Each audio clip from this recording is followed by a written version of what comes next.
Video aksi bullying atau perundungan yang dilakukan pelajar sekolah menengah pertama atau SMP Plus Baitur Rahman, Ujung Berung di Kota Bandung, Jawa Barat, viral di media sosial.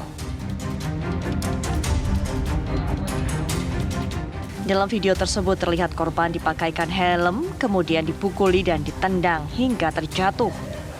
Video berdurasi 20 detik tersebut kemudian menjadi buah bibir di ruang publik. Pihak sekolah menyesalkan kejadian tersebut. Menurut pihak sekolah, peristiwa itu terjadi di kelas 9 pada Kamis 17 November lalu, pada saat jam pelajaran dan guru sedang keluar kelas. Pihak sekolah melakukan mediasi di sekolah menghadirkan korban ID dan pelaku MA. Selain itu ada pihak orang tua dan keluarga korban dan pelaku. Dalam mediasi kedua belah pihak sudah saling memaafkan, namun proses hukum di kepolisian masih tetap berlanjut. Tak hanya di Bandung, aksi kekerasan yang dilakukan pelajar SMK di Tapanuli Selatan, Sumatera Utara juga viral di media sosial. Dalam rekaman video kekerasan yang dilakukan oleh pelajar tersebut terlihat salah seorang pelajar menendang seorang nenek di pinggir jalan. Keenam pelajar pelaku tindak kekerasan itu kini jalani pemeriksaan secara intensif di Polres Tapanuli Selatan. Lalu, bagaimana komisi dan lembaga perlindungan anak melihat fenomena perundungan di sekolah dan kekerasan yang dilakukan pelajar yang masih terus saja terjadi ini? Dan bagaimana pula kajian pidana terkait tindak kekerasan dan bullying yang dilakukan pelajar atau anak di bawah umur? Dari Bandung, Jawa Barat dan Tapanuli Selatan, Sumatera Utara, John Hendra dan Dedi Herianto, tim TV One mengabarkan.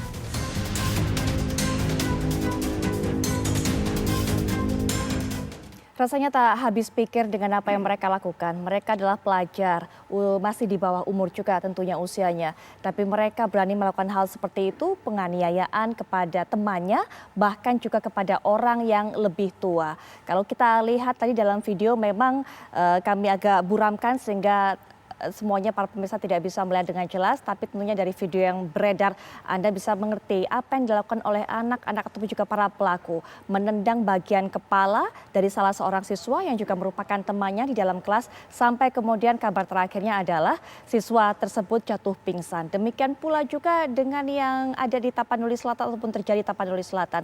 Menendang seorang nenek-nenek, walaupun memang kabarnya dugaan sementara nenek-nenek tersebut adalah ODGJ, tapi itu bukan alasan, sama sekali bukan alasan. Tidak ada dasar apapun, alasan apapun yang memperbolehkan berlaku kekerasan seperti itu. Kita akan melihat sebenarnya apa yang ada di benak mereka, siapa yang salah, dan juga bagaimana seharusnya mereka ini, para pelajar ini bertanggung jawab terhadap apa yang sudah mereka lakukan. Untuk bisa memberikan pandangannya mengenai hal ini sudah hadir di samping saya para narasumber, Mas Heri Firmansyah selaku ahli hukum pidana. Assalamualaikum warahmatullahi wabarakatuh. Waalaikumsalam warahmatullahi wabarakatuh. Mas Heri. Selamat malam Mbak Putri. Dan juga akan memberikan pandangannya kepada kita Mas Reza Indragiri selaku dosen perlindungan anak Poltekkip Kemenkumham. Assalamualaikum warahmatullahi wabarakatuh. Waalaikumsalam warahmatullahi wabarakatuh. Mas Reza. Dan juga sudah terhubung kita dengan Komisioner KPAI Pak Jasra Putra.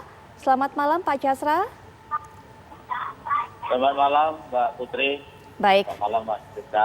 Ya, Nanti kita juga akan insya Allah mendapatkan keterangan dari keluarga korban ataupun juga keluarga siswa yang dirundung ini. Tapi sebelumnya saya juga ingin sekali mendengar pendapat dari Pak Jasra. Pak Jasra, ini semakin banyak kasus bullying, sudah sering dikampanyekan bahwa jangan ada bullying, jangan ada perundungan, tapi sepertinya di berbagai daerah masih terus terjadi. Seperti yang kita tahu, bahkan tidak jarang yang kami sajikan malam hari ini hanya 2 cerita yang mungkin juga terekspos per hari ini tidak begitu banyak atau itu masih merupakan belum sebanyak apa yang terjadi pada aslinya. Tapi kemudian yang harus kita pelajari bersama Pak, apa yang kemudian yang membuat mereka seperti itu Pak?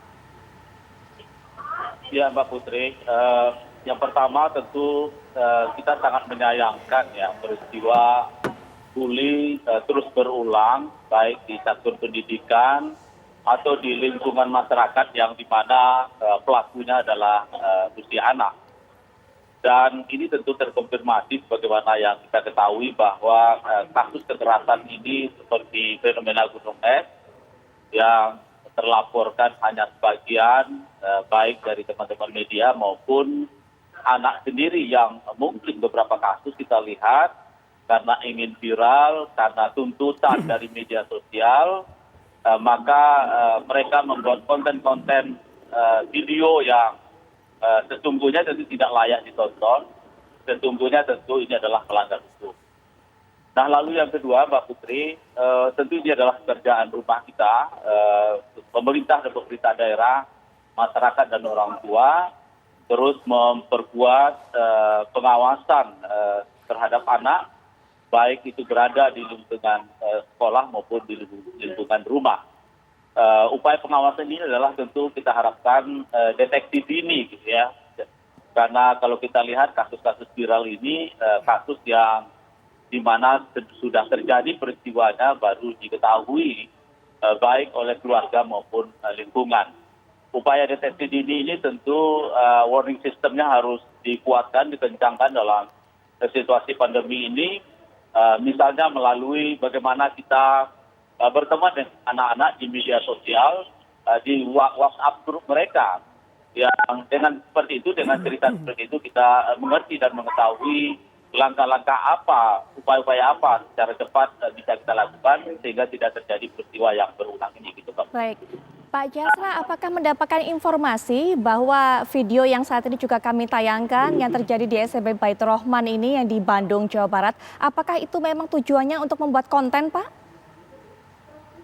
Ya, ini kan sedang kita dalami, Mbak Putri, apakah tujuannya ada untuk konten, tapi informasi sementara yang kita dapatkan dari informasi kepala sekolah, bahwa peristiwa di Bandung ini mereka membuat semacam tebak-tebakan dengan cara memasangkan helm, kemudian kira-kira siapa yang temannya yang memasang helm tersebut, gitu ya. Tapi tebakan-tebakan ini pada akhirnya ini berujung dari video 20 detik itu kekerasan fisik, ya, yang saya kira ini tidak layak ditonton. Dan oleh sebab itu tentu kita berharap pada warganet dan termasuk juga Kominfo untuk tidak men-share, ya, atau men-take down video ini, gitu ya. Karena ini adalah video kekerasan yang kita khawatir kalau ini disebar terus-menerus, ya, tentu bisa atau berpotensi menginspirasi anak-anak lain untuk melakukan hal yang serupa, Pak Putri. Baik, Pak Jasra. Selanjutnya juga kita ingin sekali mengetahui apa yang sebenarnya terjadi pada hari itu dari Bapak Aming Yudarming yang juga merupakan ayah dari korban, dari siswa yang mendapatkan perundungan.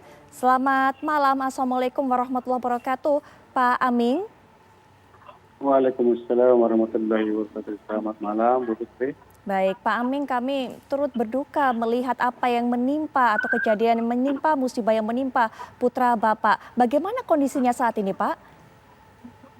Kondisi anak saya sekarang alhamdulillah masih sehat-sehat saja. Jadi tadi kan pagi saya dipanggil ke Kapolsek untuk diminta keterangan. Terus disuruh bawa anak. Ternyata anak saya ngomong, dia pusing katanya gitu. Baru saya bawa pulang. Terus saya istirahat sampai sore tadi ditanya lagi. Alhamdulillah sudah tidak. Putri. Baik, Pak, kami mendapatkan informasi setelah kemudian dianiaya, ditendang kepalanya, apa memang kemudian sempat pingsan, Pak? Sebenarnya bukan pingsan, Mbak Fitri. Saya tanya ke anak.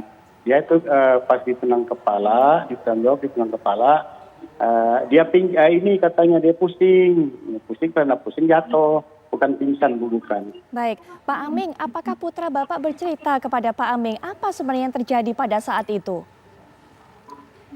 Waktu kejadian itu anak saya nggak pernah cerita, dia cuma pendiam orangnya, lunak, nggak pernah cerita. Jadi setelah pulang kejadian itu kan hari Kamis, dia pulang itu kata mamanya dia minta obat sore. Ma, ada obat pusing nggak? Gitu. Jadi anak saya memang tidak ngomong. Terus setelah hari Jumat, mamanya ditelepon sama wali kelas. Gitu.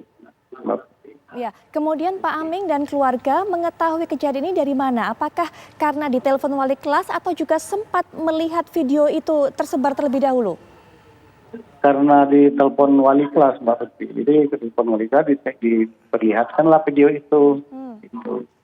Siapa Pak yang Sebelumnya saya belum merekam? tahu, Belum tahu Pak sebelumnya. Siapa Pak yang merekam Iya. video ini?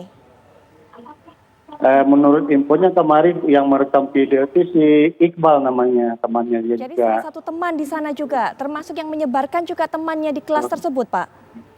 Iya, teman di sama satu lokal gitu. Iya, Pak Aming, apa sebenarnya yang diterima oleh atau menjadi korban apa anak Bapak ini?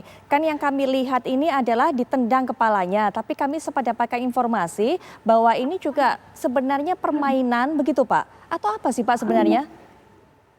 Ya kemarin kan udah saya tanya ke anak. Sebenarnya memang itu permainan tebak-tebakan uji kegantengan kan gitu. Jadi setelah helm ini dipasang, terus siapa yang menepuk dari belakang, coba tebak siapa itu. Jadi kalau ketebak siapa yang di belakangnya, gantian pakai helmnya gitu maksudnya. Tapi antara anak saya sama si pelaku tidak terjadi apa-apa, tidak ada permusuhan apa-apa sebelumnya, tidak.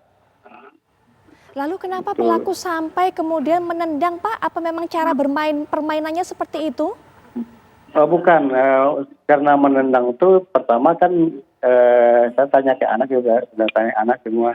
Waktu itu kan anak saya lagi pakai sepatu karena habis olahraga. Nah, jadi habis olahraga pasang sepatu, dia mau pasang helm, anak saya menolak sebenarnya, enggak mau. Akhirnya mungkin kesel si pelaku ini, lalu dipasang-pasang, mungkin karena kesel, mungkin itu kayak gebau sedikit. Karena kesal kemudian akhirnya menendang dari samping atau dari belakang itu Pak, kepalanya itu Pak? Iya, Ya. betul. Tapi Pak, apakah sebelumnya anak Bapak memang sering melakukan permainan ini Pak? Enggak, baru kali ini. Teman-temannya Nggak pernah. Pak di kelas, teman-temannya di kelas Sama, sering juga. melakukan permainan ini? Enggak juga sama, enggak ada. Jadi ini Cuman kali permainan ini. yang baru dilakukan pada saat itu Pak, itu pertama kalinya? Iya, pertama kalinya itu. Baik Pak, kemudian Bapak tadi sudah menjelaskan bahwa tidak ada masalah sebenarnya antara pelaku dengan anak Bapak, begitu Pak?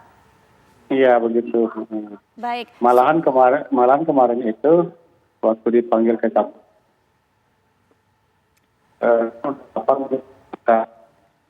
si anak saya sama si pelaku yang video yang memisahin, malahan dikasih makan satu meja, Bu Fitri. Malah ketawa-ketawa kayak yang nggak ada masalah gitu. Kapan itu Pak? Ke waktu hari Sabtu. Sewaktu bertemu dengan keluarga pelaku juga? Iya, kan dipertemukan semua dari sekolah dulu, lalu dibawa ke Polsek Ujung Berung.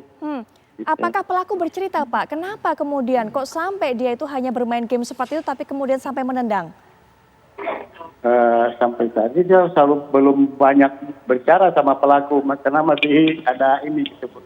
Pelaku ada minta Belum. maaf Pak? Pelaku dan keluarganya ada minta maaf ke Pak Aming dan Putra? Ada minta maaf. Kan pelaku ini kan sudah anak yatim.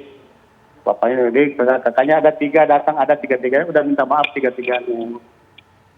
Karena Baik, mamanya nggak ikut karena pingsan gitu.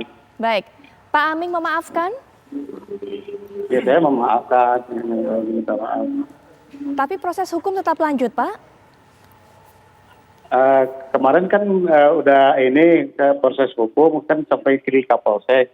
Sampai Kapolsek itu saya udah menarik berkas gitu.